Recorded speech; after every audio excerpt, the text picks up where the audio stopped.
What is going on, Nation? Welcome back to another video.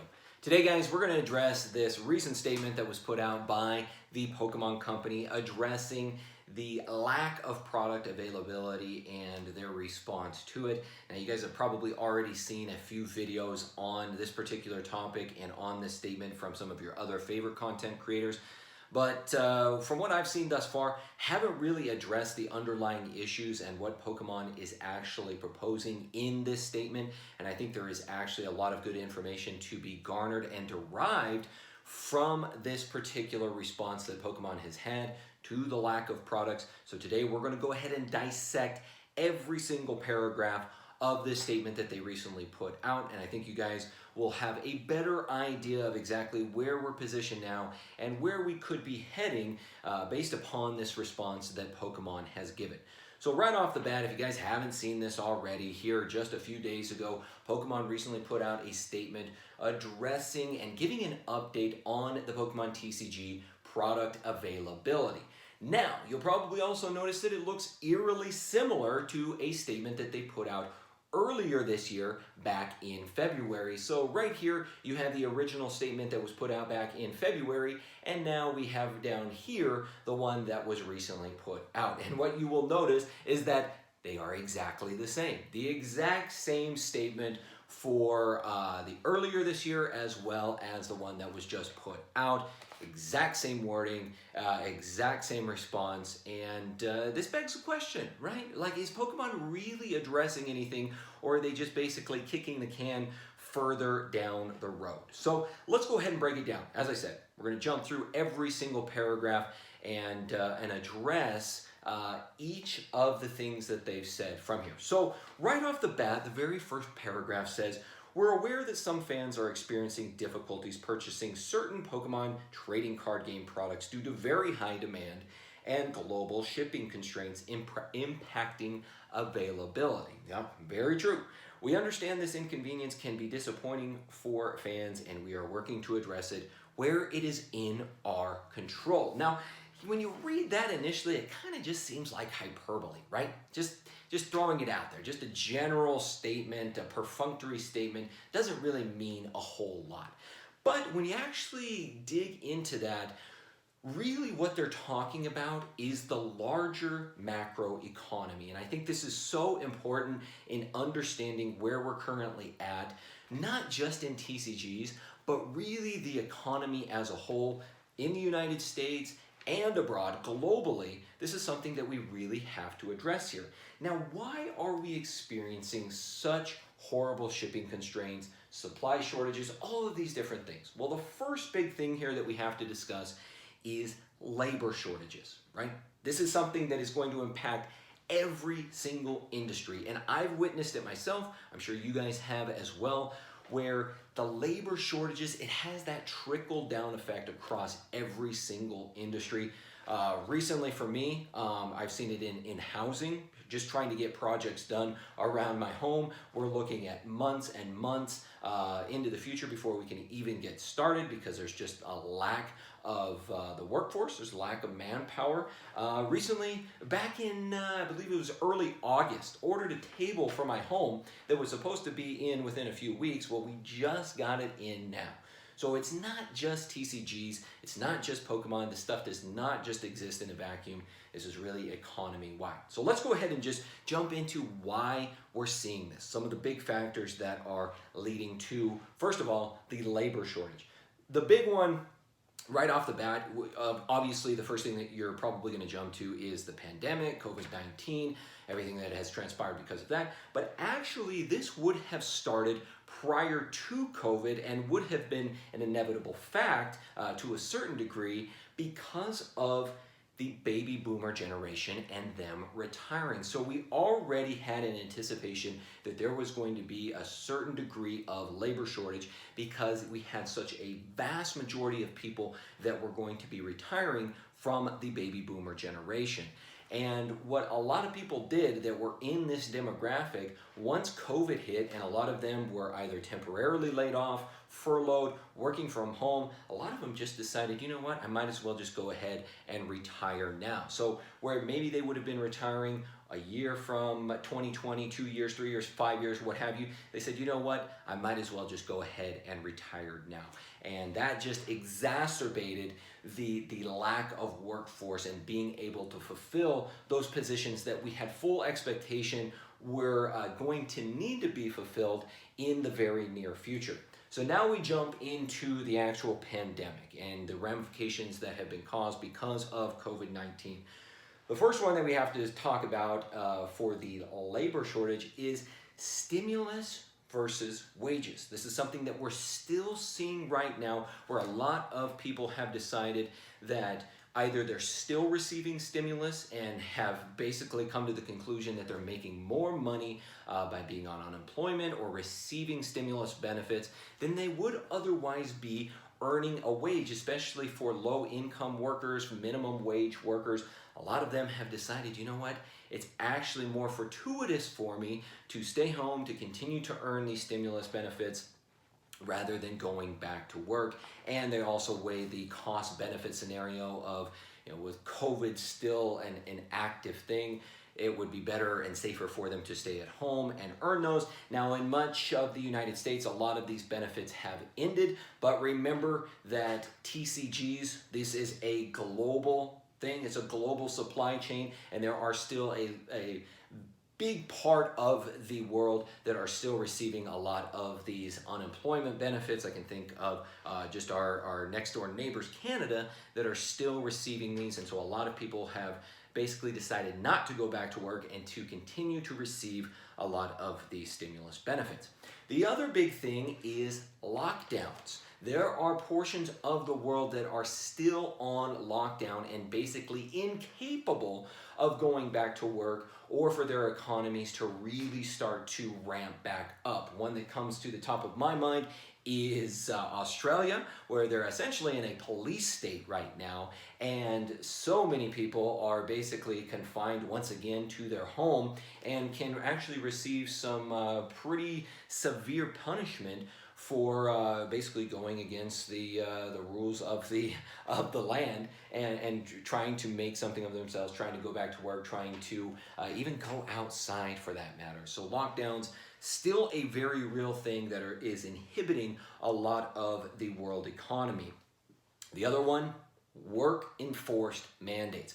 A lot of people choosing not to go back to work because of mandates that are being imposed upon them, whether that is the imposing of a vaccine, the imposing of masks, the imposing of testing, what have you. A lot of people are choosing to not go back to work because of these work-enforced mandates. And in other parts of the world, also, these are government-enforced mandates based upon company size or just based upon population, where you basically cannot travel, you cannot do the things that you would like to do if you are not abiding by these government, or in this case, work-enforced mandates. So a lot of people basically refusing to go back to work because of this. And I promise we're going to wrap this up here pretty quick, guys, but again, this is something to keep in mind, because although we want to blame the Pokemon Company for a lot of the shortages and the supply issues, we do have to also address the larger macroeconomic issues, because, as I said, this does not exist in a vacuum.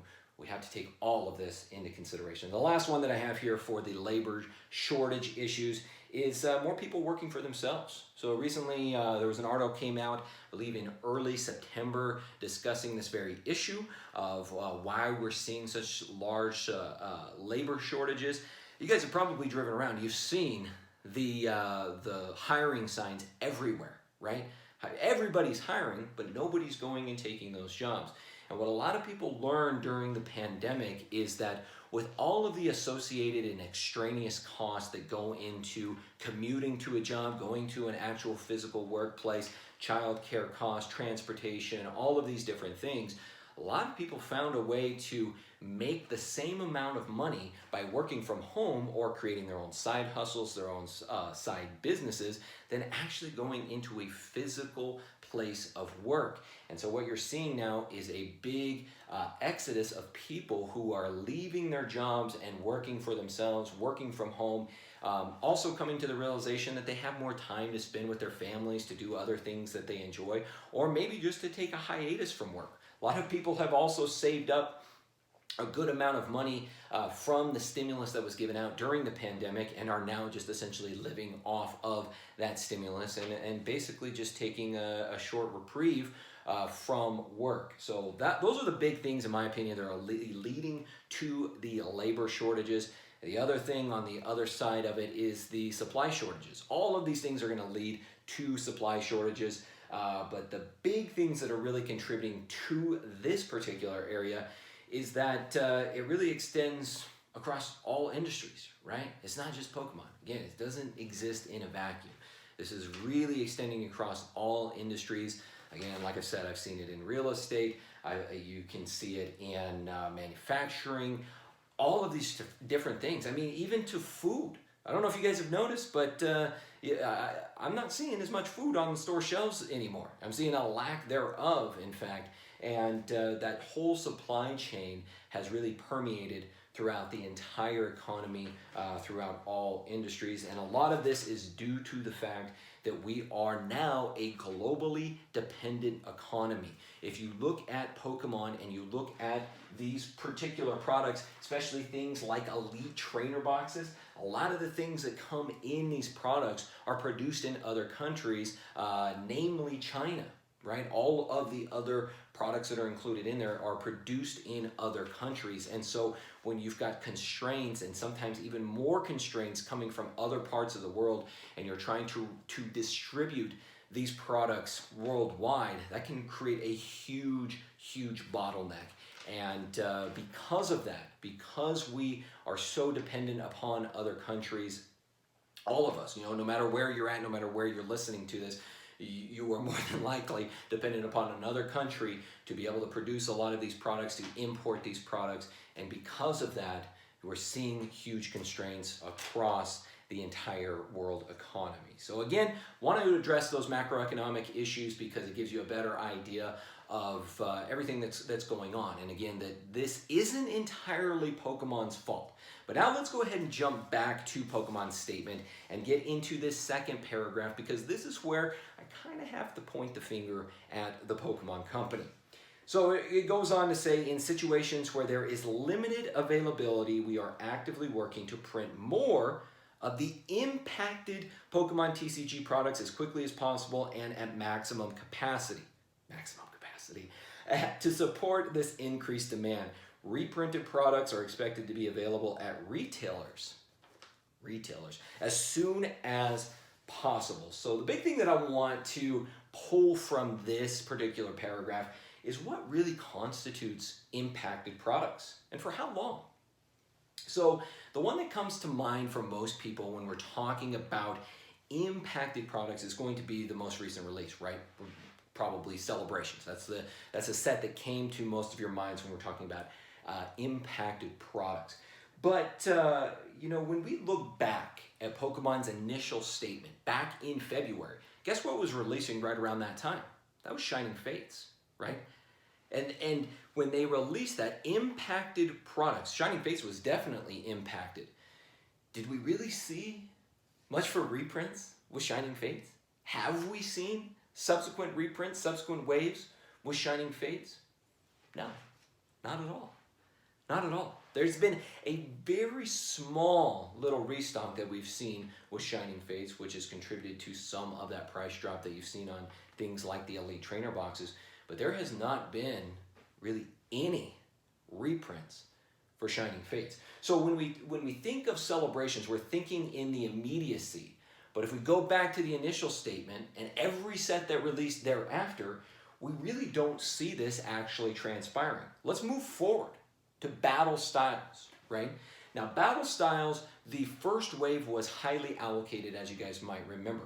But then we had that second wave, that subsequent wave, which was huge, which a lot of retailers, a lot of third-party resellers were not expecting, and then the prices just crashed on Battle Styles products. They've come up since then. But the thing about Battle Styles is we still haven't seen a third wave. Now, we were hearing that we were supposed to get it here in October, but there has been no indication whatsoever that we are getting a third wave of battle styles. And actually what we're hearing through the grapevine is that the third wave of battle styles could very well just be out and out canceled. Now, I'm not giving a definitive on that, but that is what we're currently hearing through the grapevine, is that it could very well just be canceled altogether. Now, is that really printing to capacity? Is that really taking control of impacted products? Doesn't seem that way. Doesn't seem that way. Chilling Reign. Chilling Reign. Still waiting on the second wave of Chilling Reign. No indication that that is coming out. Evolving Skies. Just waiting on another wave of Evolving Skies. Again, no indication here. So really, the big thing that I have to point out here is perhaps this is more of a perfunctory statement, right? Just Pokemon putting it out there, kind of the same old song and dance, because it does not seem that there is really any push to do this. And if they are trying to focus on impacted products, in fact, how long are they really going to focus on this?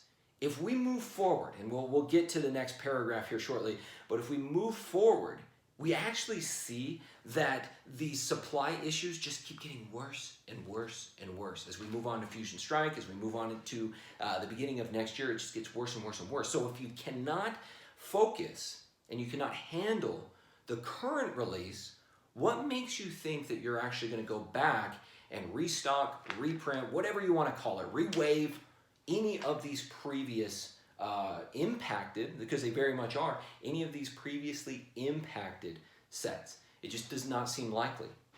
It does not seem likely that we are going to see any significant wave, any significant restock of any of these previously released sets, because ultimately at some point it is just not going to be within Pokemon's realm of feasibility to do this. It's not going to make sense to them. So that is the next paragraph here. Let's go ahead and move on to the last one, because this really kind of sums everything up here. For new Pokemon TCG expansions launching in the future, we are maximizing production to increase product availability upon release, and we will continue to reprint the products to replenish stock at retailers as soon as possible. Again, this really has not held true. Maximizing production on newest sets. Recently with Celebrations, we weren't actually even getting most of our products on release. Most of these have been severely delayed. You probably have also seen that the collector's chests are now pushed until late November. So that's not really maximizing it. We now know that Fusion Strike, we're expecting 70% supply cuts on Fusion Strike. So how is this really maximizing production on new sets? And again, we can go back to the initial statement by Pokemon back in February.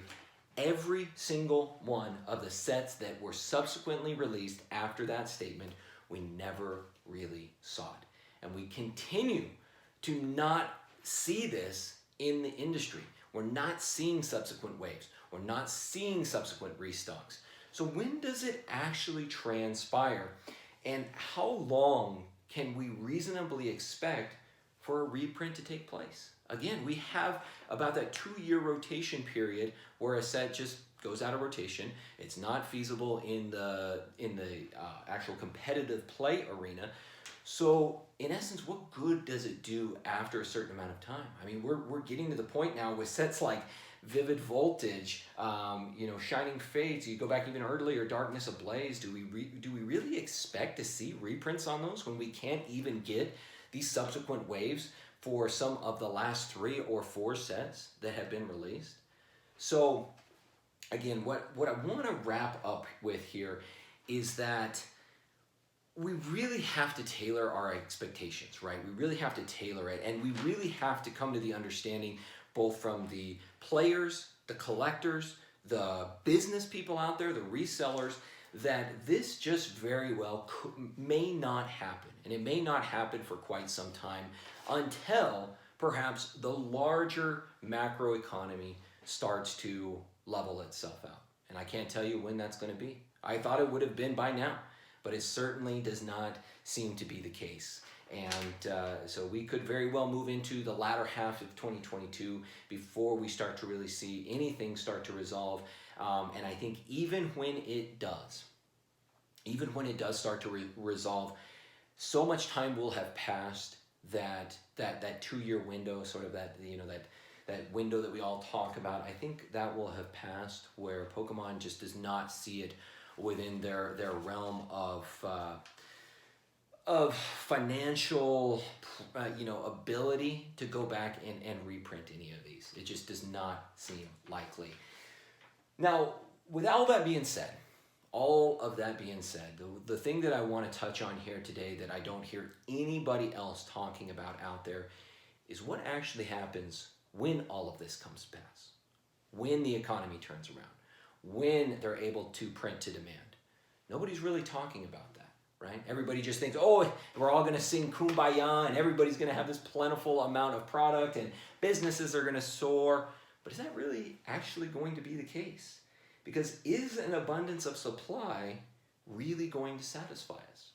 Let's go back to battle styles, okay? We were just talking about this earlier. First wave, highly allocated, tons of demand, people scrambling to get the product. Wasn't even that great of a set.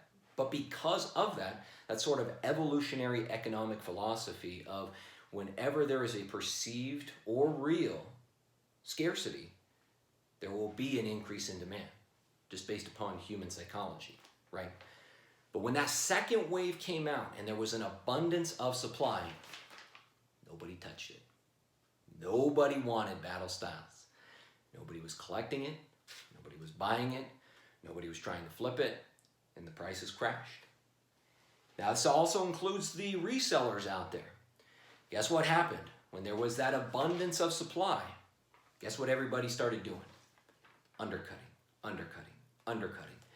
Until it went from about $170 a booster box down to under $100. Sometimes even $85 a booster box.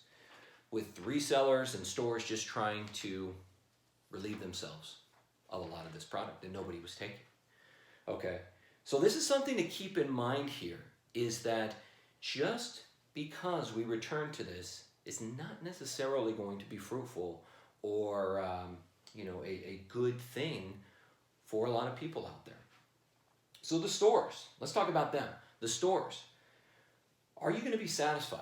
Even if the product comes back around, you're able to order to demand, you're able to get as much as you want, we're going to see that again.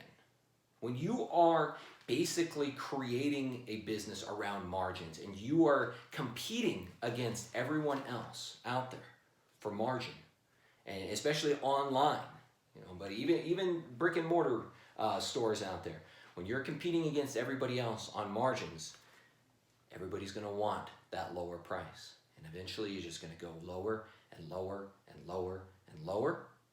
So are you stores out there, especially those that were created over the last year, 18 months, 2 years, are you going to be satisfied? 10, 20% margins, if that. Are you going to be able to move that influx of inventory? Are you going to be able to sit on it if you can't? So is that supply and that abundance of supply actually going to be a good thing for you? I think that we're going to have to change, right? Stores are going to have to change. And this isn't just some kind of Elysium that because there's an abundance of products, this is all of a sudden going to resolve everyone's issues. Stores, resellers, all of you out there. It may actually create even more issues that you have to overcome. Next one, distributors. How do we know how distributors are going to react when things do come back around? Are they going to be satisfied with basically producing or giving out more quantities, but perhaps at a lower price?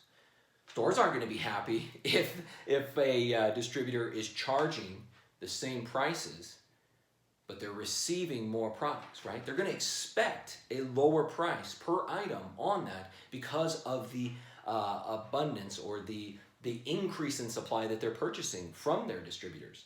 And are distributors actually going to follow through with that?